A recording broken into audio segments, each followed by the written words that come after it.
Looking at mostly sunny skies in Spokane after we came off a weekend where we saw severe storms in the inland northwest. And we are tracking updates on several wildfires burning right now across the Pacific Northwest. As it appears the weekend rain may have caused more harm than help. We will tell you what crews are facing today on the fire line. I've spent my life doing this and I've documented their extinction. Well, some experts say we are not doing enough to save endangered orcas off the coast of the Pacific Northwest. They fear it may even be too late to help save the population. It comes as the Trump administration rolled out new restrictions on helping endangered species. Thanks so much for being with us here on KREM 2 News at noon. I'm Jen York. Laura Papetti is off today. Well, boy, we are coming off a wild weekend of storms. So far, we're starting the work week dry. Thomas Patrick is in for Evan Narani. And Thomas, what can we expect as we head into this afternoon? Yeah, Jen, we're starting off dry, but I think that's a pretty fair bet that we're going to stay dry really most of this week. Our temperatures getting up there. We're up to 68 in Spokane. That's about as warm as we got yesterday, and we still have a ways to go. Many areas already in the 70s like Colville, Ritzville, Moses Lake, even Pomeroy and Lewiston already reporting temperatures easily into the 70s. And there it is. It's mostly sunny skies, save for North Idaho. All that rain yesterday adding to some low cloud cover this morning, but that will be burning off throughout the day. So there it is. Really, we got mostly sunny skies for the rest of the afternoon hours and staying clear into the evening, and that bodes well for the most impressive meteor shower of the year. That peaks tonight. Great stargazing opportunities, and I'll give you the forecast for that, plus what to expect for the rest of the week coming up in just a few minutes. Thomas, thank you. The Williams Flats fire on the Colville Reservation is growing. It is now 44,000 acres in size and is 45% contained. Crews say this weekend's storms washed out several roads, and now they're working to repair those roads so they can access the fire.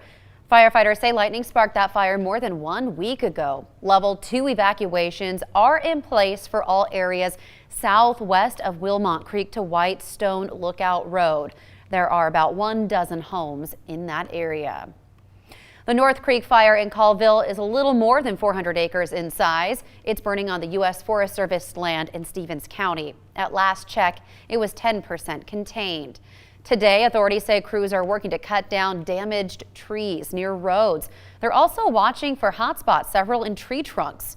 North and Middle Fork Mill Creek Road, along with Rocky Creek Road and Beestrom Road, remain closed. The cause of that fire is under investigation. Moving to North Idaho, crews will begin mopping up the CCC fire today near Cataldo. It's about 500 acres in size. Firefighters say it is 50% contained. That fire is burning on industrial timber property. CCC Road from Cataldo to Wall Ridge Road is closed, and so is Road 259 on the backside of Cataldo Mountain. There are no evacuations in place. Well, both lanes of Highway 95 in North Idaho are open following a mudslide. Take a look at this. It initially forced the Idaho Transportation Department to shut down a 70-mile stretch of highway between Grangeville and New Meadows. You can see the mess crews were dealing with there. But again, both lanes of Highway 95 are now back open. Well, be sure to check KREM.com for changing wildfire conditions and storm updates. For updates on evacuation notices, you can also download the new KREM 2 mobile app. A Kootenai County man is recovering today after spending 3 days pinned by an ATV. The 66-year-old man went missing Thursday near Athol. Authorities found him yesterday pinned between the ATV and a tree. They say he was not visible from the road. He's survived the weekend storms in just pajama bottoms. He is expected to be okay. Washington Governor Jay Inslee is on the campaign trail this week in Iowa. He spoke to voters at the Iowa State Fair. At a forum, Governor Inslee discussed his 10-point plan for gun reform. He also talked about gun safety legislation already in place in Washington. Now, in my state, we have passed 3 major gun safety legislation, leading the nation on extreme risk protection orders, leading the nation closing gun loopholes, leading the nation requiring training for folks to get semi-automatics. Now I can report to you We have the NRA on the run in Washington State, and I intend to get them on the run in the United States of America if I'm given this high honor. So that's how I would intend to act. I have proposed a 10-point plan. I think it's one of the most comprehensive plans to defeat gun violence and white nationalism. It involves engaging the whole administration to finally put resources on the white nationalism terrorism front, engage the ATF, ban assault weapons, close the Charleston loophole, stop the lie and try program, and use our entire government to do what it should, which is to protect us all. 20 Democratic candidates in all will be addressing the fairgoers. They will each get 20 minutes on stage. Tomorrow, the Secretary of Housing and Urban Development, Ben Carson, will be in Spokane. He will meet with Representative Kathy McMorris Rogers. He is also set to tour the Envision Center. It provides housing, employment, and educational services to those who need it most, among other offerings. New at noon, the Trump administration is changing enforcement of the Endangered Species Act.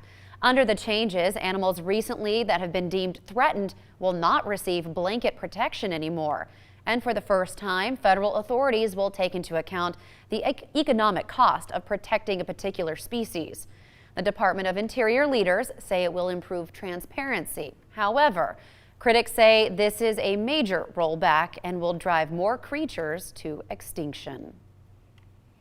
Well, many called it a tour of grief when orca J35 captivated the world by pushing her dead calf for thousands of miles around the Salish Sea.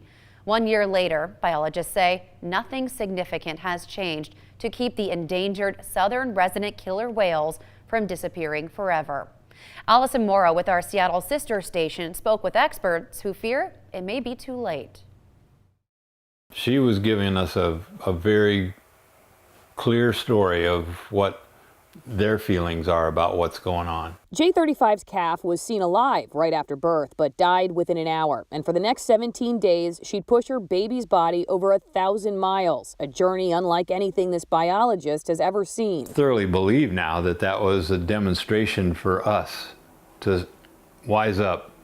Something's wrong. Ken Balcom has spent his entire adult life documenting the southern resident killer whales, charting their family trees, adding babies when they're born, crossing them off when they die. And we've crossed off J17, crossed off K25, and we've just crossed off L84.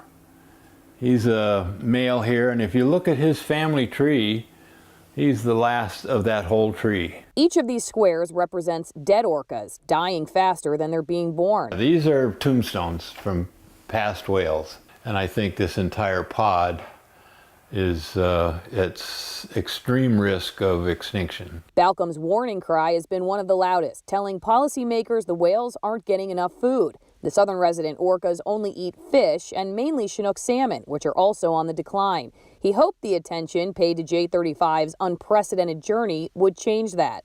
Well, I thought humans would take notice. They certainly did around the world, but then take action upon the notice.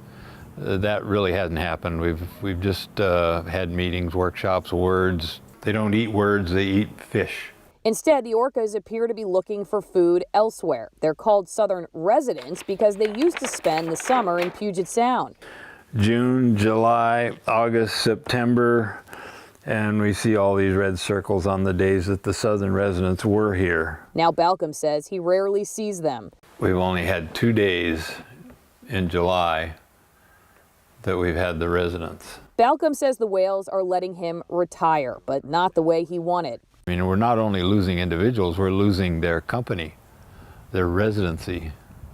And that, for me, is tragic. I've lost the neighbors that I love. I've spent my life doing this, and I've documented their extinction. That was Allison Morrow reporting. Still to come, 2 American service members were laid to rest nearly 8 decades after they went missing. After the break, how DNA evidence helped return the brothers to their family in Washington.